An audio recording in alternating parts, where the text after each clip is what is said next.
Hello everyone, and welcome back to our channel. Today we're going to discuss an important aspect of Buddhist practice, the wisdom of keeping certain aspects of our lives private. In Buddhism, the practice of secrecy is not about hiding or withholding information, but rather about safeguarding certain aspects of our lives to foster inner peace, humility, and spiritual growth. So without further ado, let's explore the 7 aspects of life recommended to keep private for our mental and spiritual well-being. Firstly, your intention.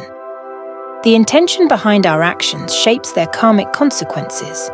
By keeping our intentions private, we cultivate authenticity and integrity in our deeds. Sharing our intentions prematurely may invite external influences that could sway us from our true path.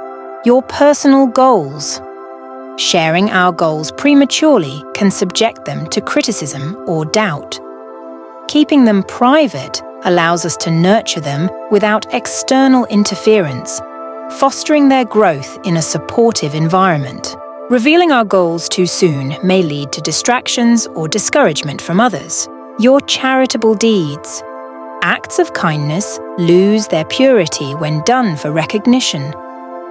Keeping our charitable deeds private preserves their sincerity and fosters genuine compassion. Sharing our charitable deeds may invite praise or validation, leading to attachment to worldly recognition rather than true altruism.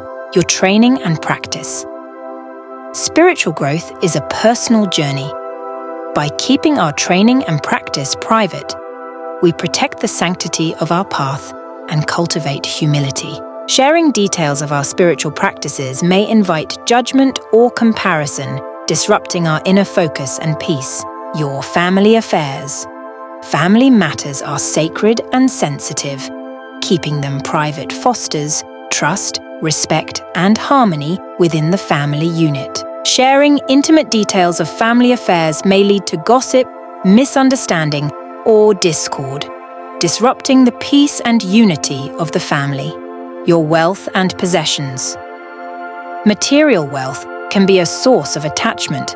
By keeping our wealth private, we maintain simplicity, humility, and detachment from material concerns. Sharing details of our wealth and possessions may invite envy or exploitation, disrupting our inner equilibrium and leading to attachment and discontent. Your spiritual experiences. Profound spiritual experiences are deeply personal. Keeping them private preserves their sacredness and allows for introspection and integration. Sharing spiritual experiences indiscriminately may lead to skepticism, disbelief, or exploitation, diminishing the sanctity of the experience and disrupting our spiritual journey. In conclusion, the practice of secrecy in Buddhism serves to protect and nurture our inner journey towards enlightenment. By guarding these aspects of our lives, we cultivate mindfulness, humility, and authenticity, fostering a deeper connection with ourselves and the path to spiritual awakening. Thank you for joining us today. If you found this video insightful, don't forget to like, share, and subscribe for more content on mindfulness, spirituality, and personal growth. Until next time, may peace and serenity guide your journey.